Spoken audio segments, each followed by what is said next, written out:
Look, Rosie, first of all, is this worse in entertainment? Is there something about entertainment that makes it particularly vulnerable? I would say the vulnerability is increased in entertainment because it's a secretive industry. It's a glamorous industry, which means women have to be young and beautiful, and it's quite a chauvinistic industry traditionally, as you've just shown with the clips. It is also an industry where jobs are very, very fragile. You only have a job for a short amount of time. You're getting a new job every You get a new job, few months, if you're lucky, every few months. Yeah. Women get only half as many jobs as men because they are always outnumbered sort of 2 to 3 to 1 on any given screen, stage or media platform. And I'm part of a campaign group, Era 50/50, Equal Representation for Actresses, that wants to change this and make it equal. Yeah, okay. So I think there are more opportunities for groping, there are intimate scenes filmed. It is a more vulnerable industry in that way. Do we all agree that it's not just an entertainment? I mean, no one's going to say it's a Hollywood, unique Hollywood thing. Yeah.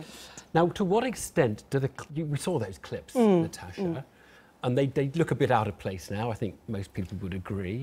I think you'd see a lot of very, very sexist clips in films today. I think you could have gone through Hollywood movies that are coming out now, TV series that are coming out now, and also picked out clips which showed incredible objectification of women, the sexualisation of violence against women. I think it's still absolutely endemic in our culture, and I think it goes on so much because women's voices still aren't given their full place. But what I want to know is how much of a link is there between what you're describing, objectification, sort of putting women up as sexual objects in movies, to what extent is that linked to the kind of behaviour, the bad behaviour that we're trying to...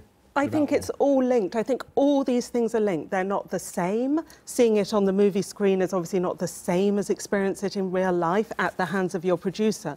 But all these things are linked because what I think, you know, as a feminist myself, I think at first I was quite naive about how you could change political structures without actually the work that one has to do to change cultural attitudes. And I think we do have to recognise that they are very, very much linked, and the kind of the dehumanisation that you see in the alleged behaviour of Harvey Weinstein, the way that he could just treat young women as objects with absolutely no interest in their desires, in their consent, that does spring out of a wider culture in which women are dehumanised, in which our voices aren't heard. I'm going to come to Tim, because I want to hear a man's voice in this, but you're nodding as Natasha talks, Rosie. I'm assuming you more or less... Agree more. Look, Tim, do you feel there's a link between the objectification, you know, we see women much more judged by their looks than the men who are acting or performing next to them. And Weinstein's behaviour.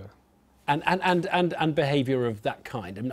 Let's forget him. It's very hard to deny. I mean, the only point I would make is, and you may disagree with me, Natasha, about it, but I think that there has been an improvement, you know, over the last 50 years, hasn't there? I mean, if we look at those clips alone, you think, whoa, that's really quite shocking watching that stuff. And I think you wouldn't get away with anything like that now. Have you watched Game of Thrones? Yes, I have, actually, yes. I mean, there's a lot of sexualised violence in that. Well, I think we can have a long conversation about Game of Thrones. There are a lot of balancing factors as well in Game of Thrones. But I think you're right that in some ways things have improved, and I do think that what we're seeing now probably we wouldn't have seen even a decade ago. The way that the shame that women might once have felt about speaking about these things, they now, and this is a wonderful thing, I think, they are beginning to say, I want to come back. I just want to stay on objectification because I want to know what you can do about it. Now, see, Rosie, you've got the idea that you just have more women in roles. But do you think you can take the kind of, the fact that basically a lot of men will go to the film because there are glamorous, good-looking women, and that makes the film more appealing? Well, interestingly, I think we're all slightly brainwashed by decades of watching this sort of stuff, and that women also have unconscious bias in that way and identify with male roles and sort of are okay to look past some of that uncomfortable stuff because that's what they're used to. So I wouldn't say that it's more successful or that men buy more tickets. No, actually, women buy, certainly in theatre, 68% of the tickets, but only very few women actually get to write the plays, and they're always outnumbered by the men still. So I think it is...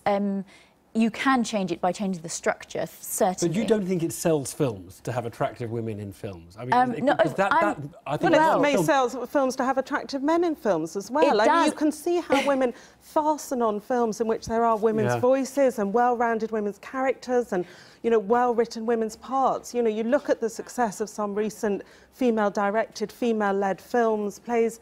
You know, there's a huge, I think, untapped vein there of female creativity. I just want to hear Tim's view as well. Tim.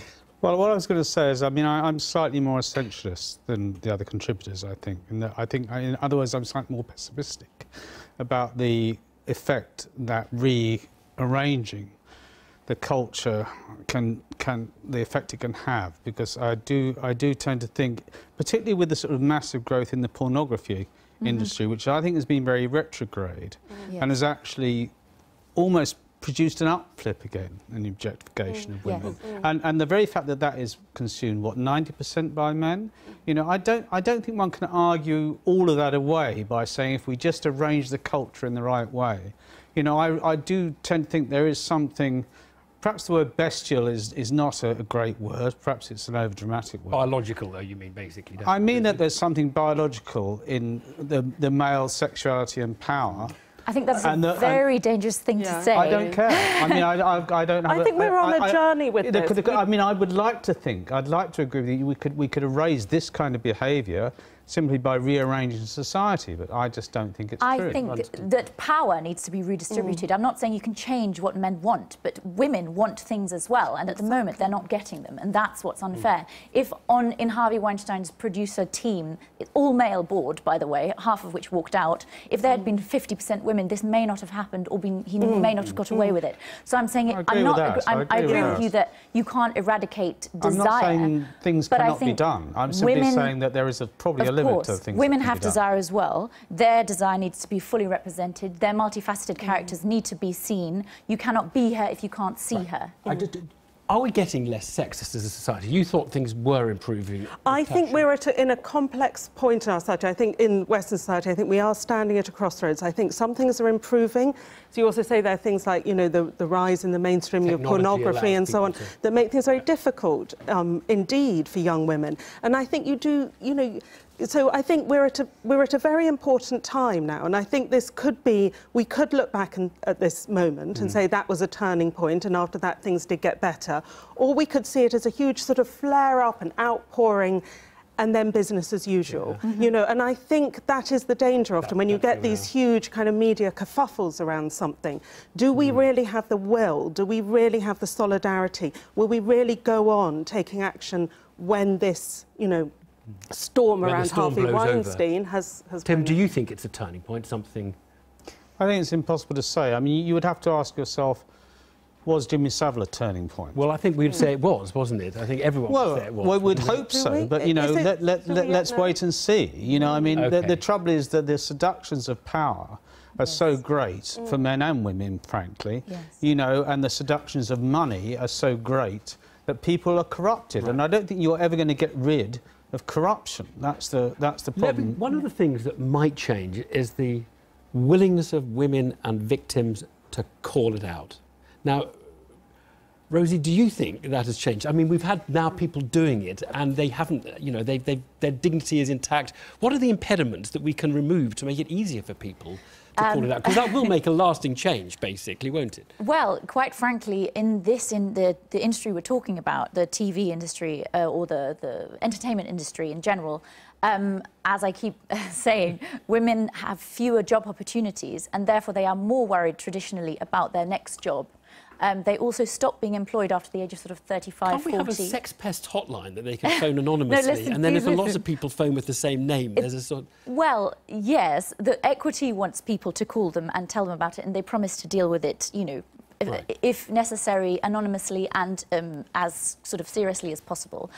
But also, if we give women more work in this industry and treat them as equals, and they continue working through the ages, they stop after 40, they disappear off the platform, and there's hardly any women out there, then they will not be as worried about where the next jobs come from, and they'll be more confident to say, that's unacceptable, I'm not going to work for you. And just a last quick one from you, Well, Natasha. one thing I say is let's not put all the onus as well on women to speak out, because obviously some of the women that were affected by Harvey Weinstein's behaviour tried to speak out at the time, but people weren't listening, they weren't acting on their words. I think the onus is on all of us, society, to listen and to act. We'll leave it there, and we'll see whether this was a permanent change in some years' time. Thank you all very much. Thank you.